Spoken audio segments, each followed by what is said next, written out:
Hey, good morning, guys. Welcome to another episode of Next Step Espresso, your daily shot of fitness.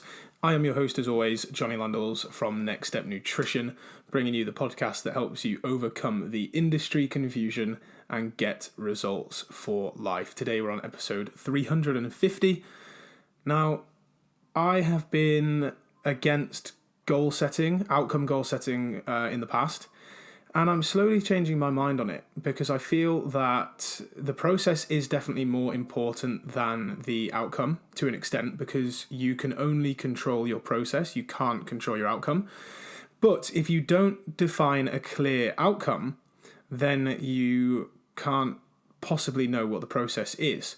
So something I've been reading is the 12-week year, which I've spoken about before, and this idea today about using 12-week goals is something that they talk about quite heavily, obviously, because of the name of the book. But the premise of the book is this, is that many companies set one-year goals, and as such, people coast for so long that in the final quarter, in the final few months, everyone puts their foot on the gas, and that's where most sales are made, most new business is driven, and all the rest of it, so that they can meet target.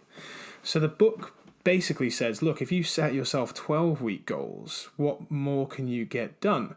And it's this same idea that the time of the task will fit into the time you provide it. So if you set a more aggressive timeline, you are probably going to work harder. Now, with regards to fitness, weight loss, we can do the same thing. You can set yourself a reasonably aggressive but still achievable 12-week commitment. So I'm not saying lose 12 kilos in 12 weeks, unless, of course, you are quite a large individual. That would be very possible.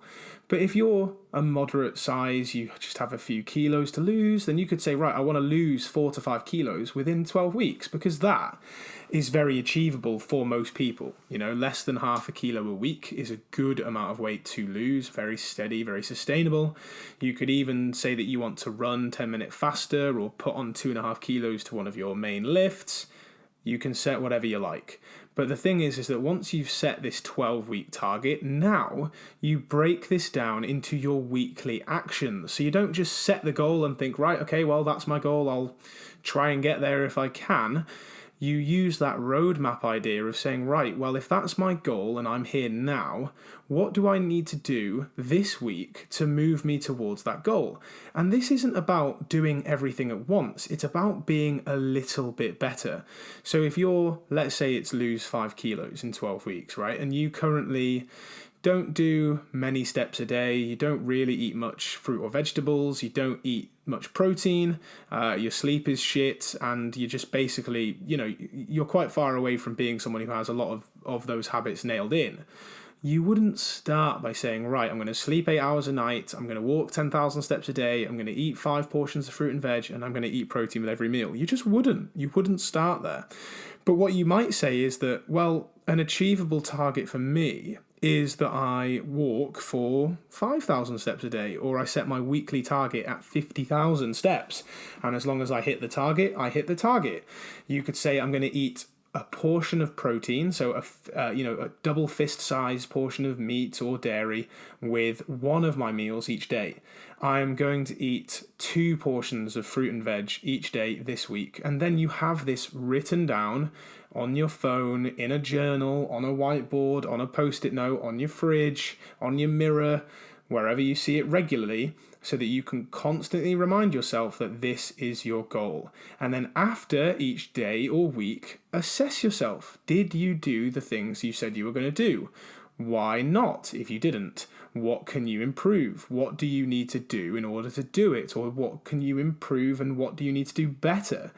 Because then each week, as you tick off these goals and you tick off these actions that you've committed to yourself, you can start to scale up. Right, next week, I can now walk 6,000 steps a day.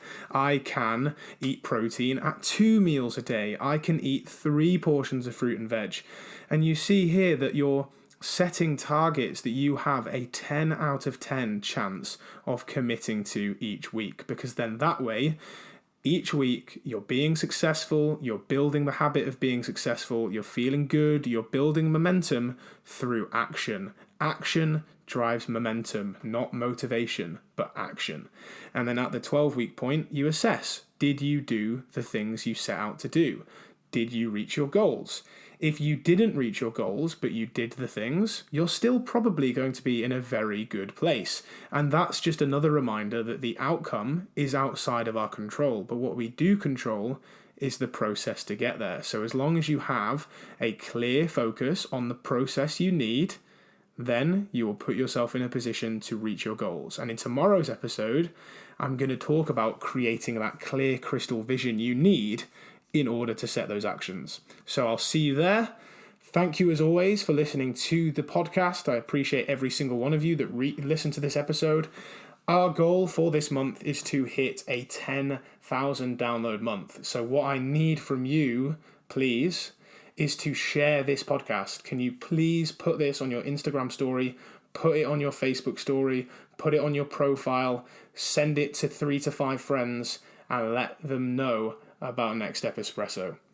Music for this episode is done, as always, by Dominic J. Marshall, my very talented cousin. Check his music out on Spotify, iTunes, wherever you listen to music.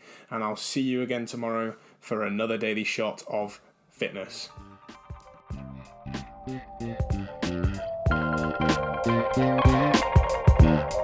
Thank you.